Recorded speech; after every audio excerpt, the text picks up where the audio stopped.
Assalamualaikum warahmatullahi wabarakatuh. Perkenalkan, nama saya Cynthia Juli Kusmaningrum, NIM 721141904.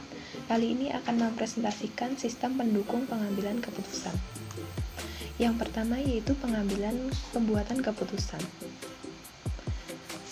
Pemecahan masalah atau problem solving terdiri atas respon terhadap hal yang berjalan dengan baik serta terhadap hal yang berjalan dengan buruk dengan cara mengidentifikasikan masalah atau problem sebagai kondisi atau peristiwa yang berbahaya dan dapat membahayakan perusahaan. Dalam proses penyelesaian masalah, manajer terlibat dalam pembuatan keputusan, yaitu tindakan memilih di antara berbagai alternatif solusi pemecahan masalah. Terdapat 4 fase pemecahan masalah. Yang pertama yaitu aktivitas intelijen, yaitu mencari di sekitar lingkungan kondisi atau masalah yang harus dipecahkan. Yang kedua yaitu aktivitas perancangan, yaitu menentukan pengembangan dan menganalisis tindakan-tindakan yang mungkin dilakukan. Yang ketiga yaitu aktivitas pemilihan, yaitu memilih tindakan tertentu dari beberapa yang tersedia. Sedangkan yang terakhir yaitu aktivitas pengajian, menentukan pilihan-pilihan yang sudah dilakukan sebelumnya. Kerangka pikiran pemecahan masalah. Terdapat 2 kerangka berpikir yang digunakan dalam pemecahan masalah, yaitu model sistem umum perusahaan dan model 8 elemen lingkungan.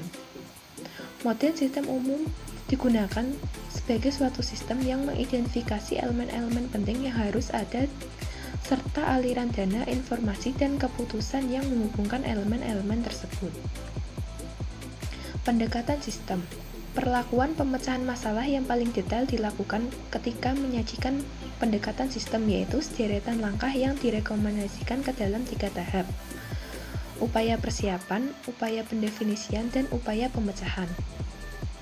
Pentingnya cara pandang sistem. Cara pandang sistem yaitu cara sistem memandang operasional usaha sebagai sistem yang menjadi bagian dari lingkungan yang lebih luas. Dengan ini, cara pandang sistem akan mencegah manajer agar tidak bingung karena kompleksitas struktur organisasi yang detail pekerjaan. Kedua, menekan pentingnya memiliki tujuan yang baik. Ketiga, menekankan pentingnya semua bagian organisasi untuk bekerja sama. Dan keempat, mengangkat hubungan antar organisasi dengan lingkungan. Yang terakhir yaitu menempatkan nilai tinggi pada informasi yang didapat dari input yang hanya dapat dicapai melalui sistem perputaran tertutup. Yang kedua yaitu membangun konsep. Elemen proses pemecahan masalah. Kebanyakan masalah yang dipecahkan manajer dapat dianggap sebagai permasalahan sistem. Solusi masalah sistem adalah solusi yang membuat sistem tersebut memenuhi tujuannya dengan baik seperti yang dicerminkan dalam standar kinerja sistem. Elemen proses pemecahan masalah. Kebanyakan masalah yang dipecahkan manajer dapat dianggap sebagai permasalahan sistem. Solusi masalah sistem adalah solusi yang membuat sistem tersebut memenuhi tujuannya dengan baik seperti yang dicerminkan dalam standar kinerja sistem. Memilih solusi yang terbaik. Memilih solusi yang terbaik dapat diidentifikasi dengan 3 pendekatan, yaitu yang pertama analisis, penilaian, dan penawaran. Permasalahan versus gejala. Penting bagi kita untuk memahami perbedaan antara masalah dan gejala. Gejala adalah kondisi yang dihasilkan masalah. Seringkali seorang manajer melihat gejala dan bukan masalah. Struktur permasalahan. Masalah struktur adalah masalah yang terdiri atas unsur dan hubungan antara berbagai elemen yang semuanya dipahami oleh orang yang memecahkan masalah. Sedangkan masalah yang tidak terstruktur adalah masalah yang tidak memiliki elemen atau hubungan antara elemen yang dipahami oleh orang yang memecahkan masalah. Sedangkan masalah semi struktur adalah masalah yang terdiri atas beberapa elemen atau hubungan yang dipahami oleh si pemecah masalah dan beberapa yang tidak dipahami. Jenis keputusan. Yang pertama yaitu keputusan terprogram, yang bersifat repetitif dan rutin. Dalam hal prosedur tertentu digunakan untuk menangani sehingga keputusan tersebut tidak perlu dianggap baru setiap kali terjadi. Yang kedua yaitu keputusan yang tidak terprogram, bersifat baru dan tidak terstruktur dan penuh dengan konsekuensi. Sistem pendukung pengambilan keputusan. Yang pertama yaitu model DSS. Ketika sistem pendukung pengambilan keputusan diterapkan dengan baik, kemampuan yang memungkinkan para pemecah masalah untuk bekerjasama dengan kelompok ditambahkan. Penambahan peranti lunak groupware memungkinkan sistem tersebut untuk berfungsi sebagai sistem pendukung pengambilan keputusan kelompok. Pemodelan matematika.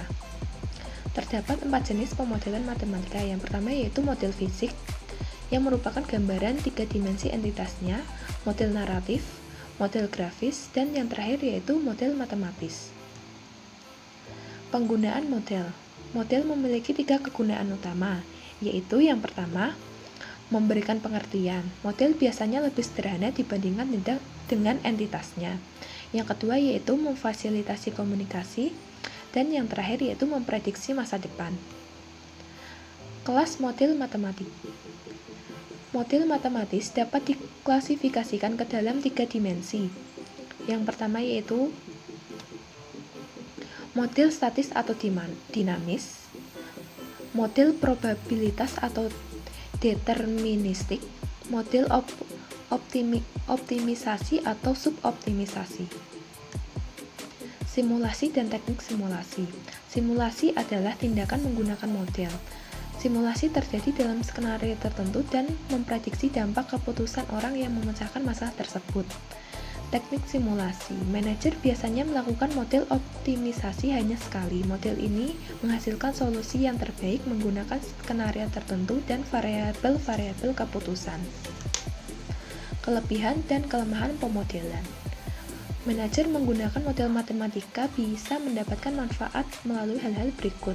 Yang pertama yaitu proses pemodelan dapat menjadi pengalaman belajar.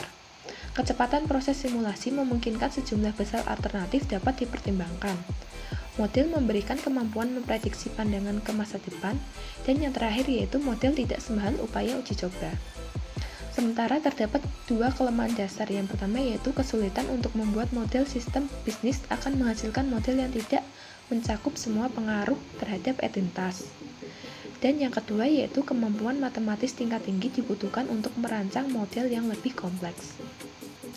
Pemodelan matematika menggunakan lembar kerja elektronik atau spreadsheet. Kapasitas pemodelan statis. Baris dan kolom dalam lembar kerja elektronik membuatnya ideal untuk digunakan dalam model statis.